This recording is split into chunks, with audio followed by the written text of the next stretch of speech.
අයබෝන් දැන් මගේ නම දිලීප මහවිතානගේ පෙරක ස්තුතියි අද වීඩියෝ එක බලනකොට. ඉතින් අද මම හිතුවා වෙනස් දෙයක් ඔයගොල්ලන්ට පෙන්වන්න ඕනේ කියලා. ඉතින් මොනවද ඔයගොල්ලෝ දැන් දැකලා තියෙනවා මම ගේමින් මැෂින්ස් හදලා ඔයගොල්ලන්ට පෙන්නලා තියෙනවා. මේ ගේමින් මැෂින්ස් වල ඔයගොල්ලෝ දැකලා තියෙනවා මේ වගේ casings, tempered glass, ඉස්සරහා RGB fans තියෙන. ඉතින් මම හිතුවා අද ඔයගොල්ලන්ට පෙන්වන්න අවශ්‍යයි කියලා වෙනස්ම කේස් එක. ඉතින් මේ කේස් එක කොහොමද වෙනස් වෙන්නේ? බලමු මොකද මේ කේස් එකේ වෙනස කියලා. මේ casing එක Thermaltake ලගේ. ඔයගොල්ලෝ දන්නවනම් Thermaltake කියන බ්‍රෑන්ඩ් එක සාමාන්‍ය මාකට් එකේ තියෙන හොඳ බ්‍රෑන්ඩ් එකක්.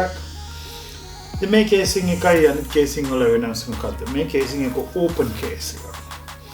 මේක ඇත්තටම ටෙස්ට් බෙන්ච් එකක් විදිහට පාවිච්චි කරන්න පුළුවන්. ටෙස්ට් බෙන්ච් එකක් කියන්නේ සාමාන්‍ය ඔයගොල්ලෝ මැෂින්ස් හදනවා නම් ටෙස්ට් කරන්න පාර්ට්ස් බෙන්ච්මාර්ක් කරන්න ඒ වගේ දේවල්ට මේ මැෂින් එක ඇත්තටම පාවිච්චි කරන්න පුළුවන්.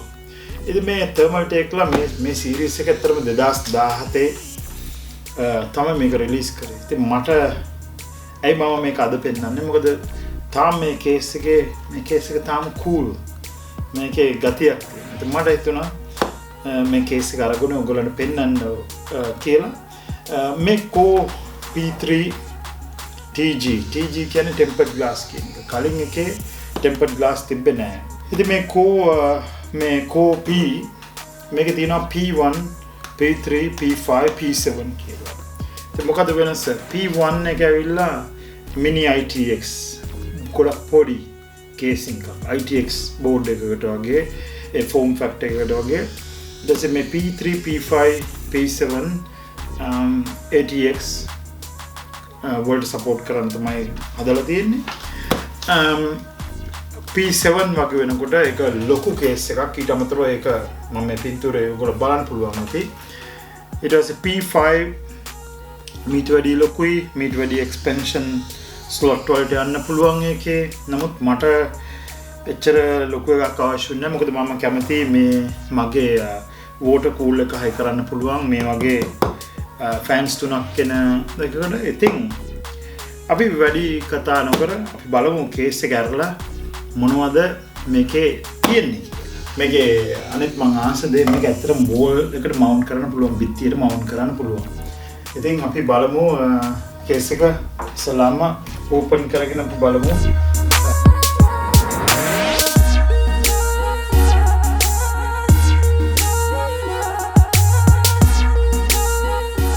ඔයගොල්ලන්ට පේනවා මේක අනිත් කේසින් වලට වැඩි වෙනස්. සම්පූර්ණයෙන්ම කවර් කරලා තමයි එන්නේ.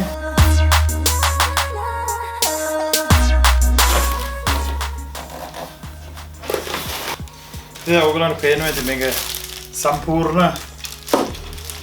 පාර්ට්ස් වලට තමයි එන්නේ.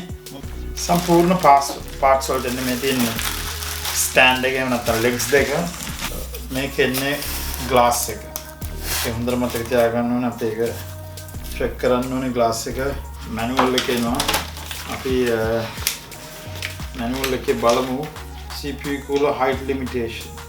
දැන් මේකේ ලොකු මේ coolers හයි කරන්න බෑ මේකට. ඒ කියන්නේ මේ දැන් ඔය Noctua වගේ ලොකු coolers හයි කරන්න බෑ. ඊට අමතරව cooler master වෙනවා. මේ ලොකු coolers ලොකු fans උත් එක්ක ගොඩාක් එළියට ඇවිල්ලා ඒ වගේ ඒවා හයි කරන්න. ඒ කියන්නේ හයි කරන්න නම් 180 mm එහෙම නැත්නම් 18 centimeters වලට වැඩි ඒවා යන්න බෑ. Please ensure that your CPU cooler does not exceed 180 millimeters.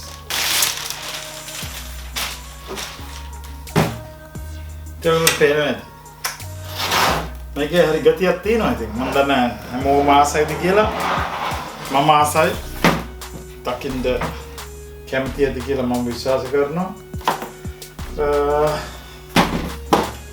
මේකේ තියෙනවා screws.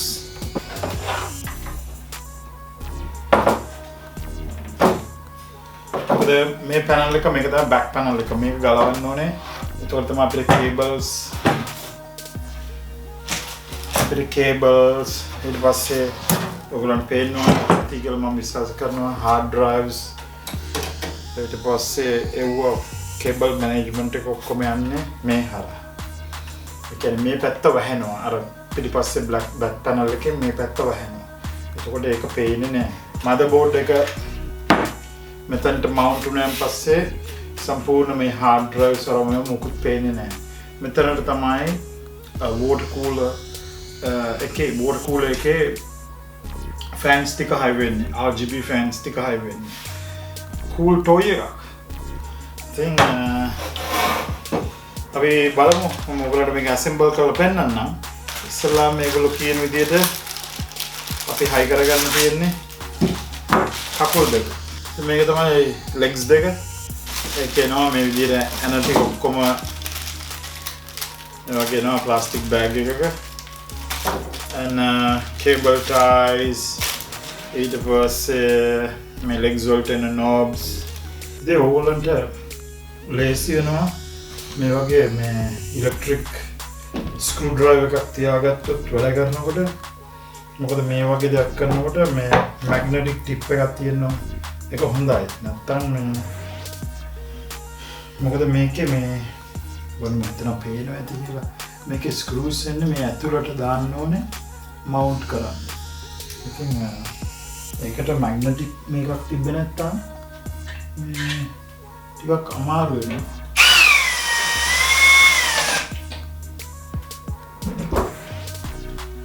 තේරෙනවද කියලා මම හිතනවා. අතර හරි බරයි මේක solid යකඩ හරි බරයි. ඇත්තටම ඉතින් මේ casing එකේ මේ riser cable එකක් තියෙනවා. riser cable එක කියන්නේ දැන් සාමාන්‍යයෙන් අපි graphic card එක අපි මෙතන expansion cards යන්නේ මේ විදිහට graphic cards මේකට high වෙන්නේ. මෙහෙමනේ යන්නේ. එතකොට fans තියෙන්නේ යට පැත්තට. හැබැයි මේකෙදී වෙනසක් වෙනවා. අපිට පුළුවන් මේ කේබල් එක හරහා motherboard එකේ slot එකට PCI Express slot එකට මේ කේබල් එක high කරලා අපිට ඇත්තටම card එක මේ පැත්තට නැත්නම් vertical කෙලින්ම මේ high කරන්න පුළුවන්. එතකොට හිතන්න fans වල RGB හරි fans වල LEDs තියෙනවා නම් තවත් ලස්සනයි. ඉතින් fans spin වෙනවා පේනවා. ඉතින් මේ casing එකේ ඒගොල්ලෝ අපිට මේ riser card එකේ cable එකයි ribbon එකයි ඔක්කොම දෙනවා. ඉතින් ඒක ලොකු advantage එකක්. මොකද නැත්තම් අපි ඒව සල්ලි දීලා ගන්න ඕනේ. then expansion cards and panel එක.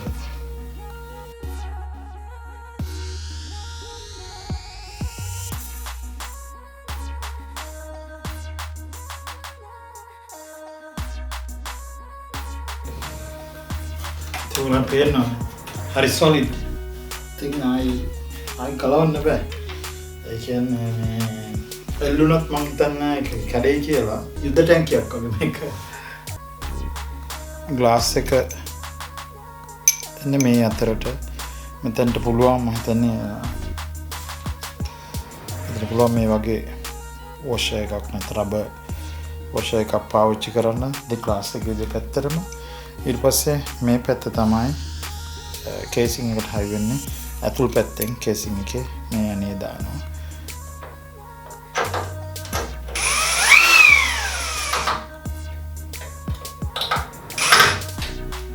ඉතින් මේ වගේ power supply එක high කරන්න brackets දීලා තියෙනවා. ඒක power supply එක මේ වගේ යටින් high වෙනවා. මෙහෙම. power button එක තියෙනවා. USB 3.0 දෙකක් තියෙනවා. USB 2.0 දෙකක් තියෙනවා. reset button එක තියෙනවා. headphone out එකක් තියෙනවා. mic output එකක් තියෙනවා. ඉතින් මේ ටික පිටි මේ standard තමයි මේ ටික තියෙන්නේ. ඉතින් hard drives අපිට දීලා තියෙනවා. කිසි ප්‍රශ්නයක් නැහැ. SSD තුනක් වුණත් high කරන්න පුළුවන්. 3.5 inch hard drives දෙකක් high කරන්න පුළුවන්. මම හිතන්නේ අපිට more than enough අපේ වැඩ ටික කරගන්න. ඉතින් මම හිතන්නේ මේක ගොඩක් හොඳ generous. ඒ කියන්නේ අපිට අවශ්‍ය කරන ටික කොහොම දීලා තියෙනවා.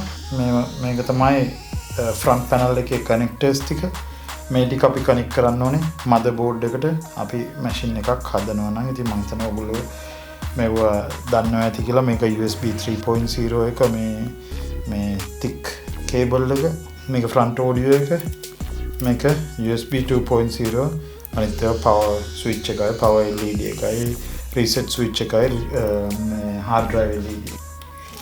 ඔයගොල්ලෝ මේ glass එක දානකොට මතක තියාගන්න ඕනේ මේ රබර් මේ දීලා තියෙන රබර් මේක අනිවාර්යයෙන්ම දාන්න ඕනේ.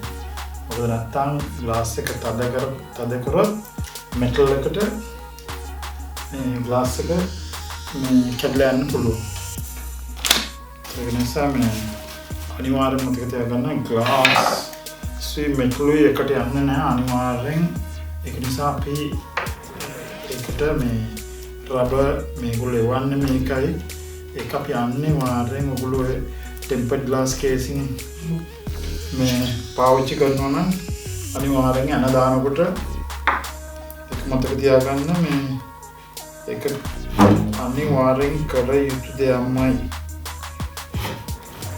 හදිස්සියට කරන්න යන්න එපා. මොකද එහෙම වුණොත් ඔයගොල්ලෝගේ මේ ඔයගොල්ලෝ glass එක මේ කැඩිලා යන්න පුළුවන්.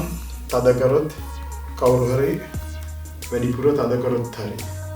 මම හිතනවා කේසින් ඔයගොල්ලන්ට පේනවා ඇති. මේකට ඉතින් මැෂින් එකක් දාන්න ඕනේ, සිස්ටම් එකක් ඉන්ස්ටෝල් කරන්න ඕනේ. එතකොට තමයි ලස්සන. අනිත් දේවල් කරන්න මට මේකට මදර්බෝඩ් එකකුයි සිස්ටම් එකක් ඉන්ස්ටෝල් කරන්න වෙනවා. එතකොට තමයි අපිට බලා ගන්න පුළුවන් ඉන්නේ මේ කේසින් එකේ ප්‍රැක්ටිකල්. මේක ප්‍රැක්ටිකල් ඇත්තට. මේ කේසින් එක අපි හිතන තරම් දැන් ලංකාවේ ප්‍රශ්නයක් කියන්නේ ඔයගොල්ලෝ ගෙවල් වල තියාගන්නකොට මතක තියාගන්න මේක ඕපන් කේස් එකක්. ඒක නිසා ඩස්ට් එන්න අනිවාර්යෙන් මේක මතක තියාගන්න. ඉතින් ඒක නිසා ඩස්ට් ක්ලීන් කරගෙන ඉඳන් මේක ඇඩ්වාන්ටේජස් තමයි.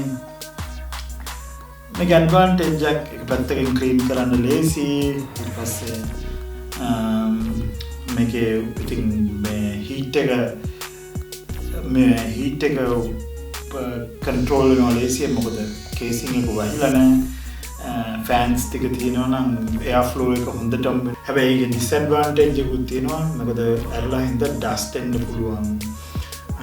ඒ වගේ ප්‍රශ්නයක් තියෙනවා. කවුරු හරි තදාන්න පුළුවන් මොනවා හරි ඒ වගේ දේවල් වෙන්න පුළුවන්. හැබැයි ඉතින් ඔයගොල්ලෝ ගන්න කම්පියුටර් කේස් එකකට එහෙම කරන්නේ නැහැ නේ. ගෙදර ළමයි ඉන්නවනම් පොඩි අය ඉන්නවනම් ඉතින් ඒගොල්ලෝ ඒ වගේ වැඩ කරන්න පුළුවන්. නමුත් ඉතින් අපේ වගකීම අපි ඒ වගේ අයට මේක අතපත ගන්න පුළුවන් තැනක නොතියන එක. ඉතින් මේක කොයි වගේ අයටද? මේක සාමාන්‍යයෙන් මෙහෙත් $189ක් වගේ වෙනවා මේ කේසින් එක. මේ P5 TG එක. ඉතින් මේක කොයි වගේ අයටද? මේක ඇත්තටම ගේම්ස් එකක් කරන්නේ.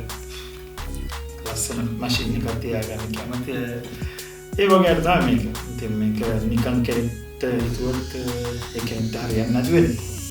ඉතින් නමුත් මගේ ජොබ් එක ඔයගොල්ලන්ට අලුත් දෙයක් එහෙම නැත්නම් දැකලා නැති දෙයක් තිබ්බොත් ඒක පෙන්වන්න එක. ඒ වගේම ඒකේ වාසි සහ අවාසි පෙන්වන්න. ඉතින් මට වෙන්නේ නැහැ මේක ඇත්තටම වෙන ලොකු අවාසියක් මේක මැෂින් එකක් හරි කරනවා. ඉතින් අපි බලමු නම් මේකට මදර්බෝඩ් එකකුයි මගේ සිස්ටම් එක මේකට හරි කරලා ඊළඟ වීඩියෝ එකෙන් ඔයගොල්ලෝ ඒක බලන්න.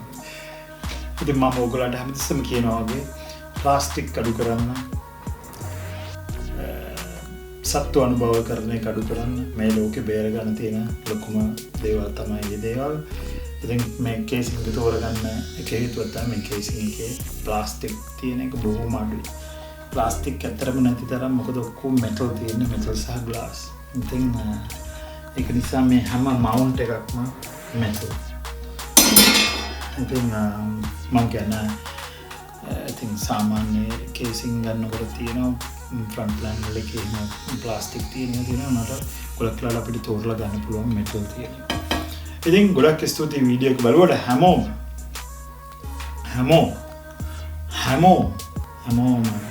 කැමති අය වීඩියෝස් බලන්න. මම ඊළඟ වීඩියෝ එකෙන් ඔයගොල්ලන්ට අරගෙන එන්න මේ කේසින් එකට මගේ මැෂින් එක මේ කේසින් එකට දාලා මම ඔයගලන්ට පෙන්නන්න මොනවද වෙනස කියලා. ඉතින් ගොඩක් ස්තුතියි. එහෙනම් ගිහලා එනකම් ඔයගලන්ට සුබ දවසක්. ආයුබෝවන්.